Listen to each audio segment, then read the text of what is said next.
Mỗi dịp Tết đến xuân về, trên bàn thờ người Việt chưa bao giờ thiếu vắng cặp bánh chưng, bánh dày.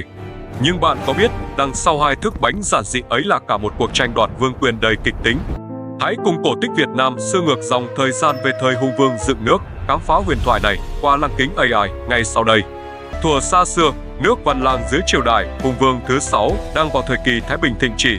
Giặc Ân đã tàn, non sông gấm vóc thu về một mối.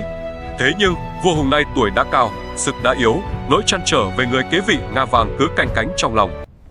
Vua có 20 người con trai, ai nấy đều văn võ song toàn.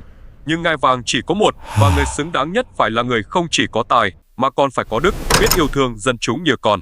Con nào tìm được thức ăn ngon lành, để bày cổ cho có ý nghĩa nhất, thì ta sẽ truyền ngôi vua cho. Lời vua ban ra như sấm rền vang vọng.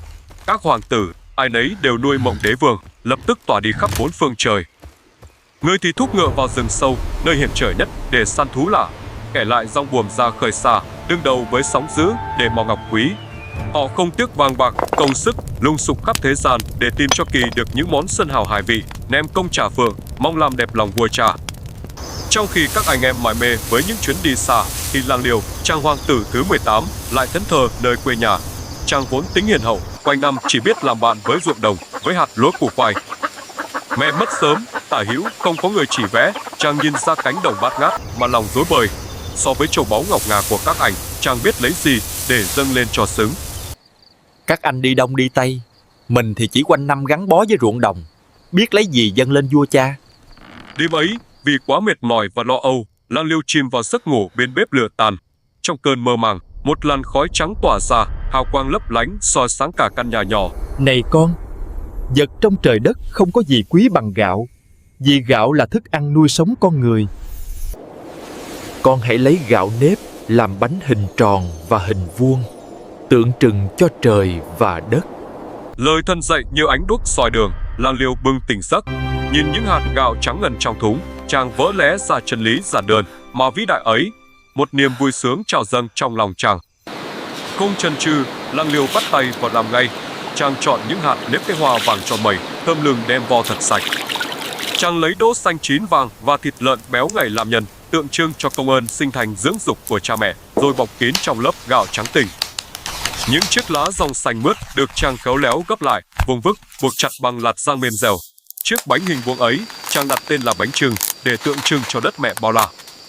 Rồi chàng lại đồ sôi thật dẻo, bỏ vào cối giã mịn, nặn thành những chiếc bánh tròn trịa, trắng muốt như vòm trời cao rộng, đặt tên là bánh dày. Ngày hẹn đã đến, sân rồng rực rỡ cờ hoa, chiêng trống vang trời. Các hoàng tử nô nức dâng lên vua cha đủ loại món ngon vật lạ trên đời, mâm cao cỗ đầy, hương thơm ngào ngạt. Giữa chốn xa hoa ấy, Lang Liêu bước ra với chiếc mâm gỗ mộc mạc, chẳng có gấm vóc lụa là, chỉ có những chiếc bánh lạ mắt bốc khói nghi ngút.